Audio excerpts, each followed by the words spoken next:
নমস্কাৰ বন্ধু বান্ধৱীসকল, টাউনলৈ বজাৰ কৰিবলৈ আহিলোঁ। তাৰপাছত উভতি আহোঁতে দেখিলোঁ ব্ৰেক টাইমখন। ভাবিলোঁ কিবা এটা খাই যাওঁ। ব'লক তেতিয়াহ'লে ব্ৰেক টাইমত কিবা এটা খাই লওঁ। ব্ৰেক টাইমৰ ম'ম', মাছৰুম আৰু চাওমিনটো মোৰ খুব প্ৰিয় হয় আৰু ইয়াত বহুত কম মূল্যত পোৱা যায়। মই ভাবিলোঁ এতিয়া মই চাওমিনকে খোৱা যাওক, কাৰণ এতিয়া মই যিহেতু ঘৰলৈকে গৈ আছোঁ, বেছি খাব নোৱাৰি। পইচাৰো কথা আছে দিয়কচোন। যিহেতু ব্ৰেক টাইমত অনলাইন অৰ্ডাৰ বহুত থাকে, তাৰ বাবে অকণমান সময় ৰ'বলগীয়া হ'ল। মোৰ চাওমিন আহি গ'ল চাওক বন্ধুসকল, চিকেন চাওমিন।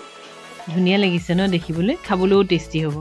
মই অলপ ইয়াতে চিলি চচ দি লৈছোঁ। টমেটো মই নাখাওঁ, বৰ ভাল নাপাওঁ, সেইকাৰণে চিলি চচকে দি ল'লোঁ। এই চিকেন চাওমিনটো মোৰ প্ৰিয় হোৱাৰ মূল উদ্দেশ্যটো হৈছে ইয়াত চিকেন বহুত দিয়ে। গোটেই আপোনালোকে চাগে দেখিছে বহুতখিনি চিকেন দিয়া আছে। এতিয়া আৰু প্লেটখন মুখৰ আগত লৈ ৰৈ থাকিব নোৱাৰি, মই খায়ে দিওঁ আৰু।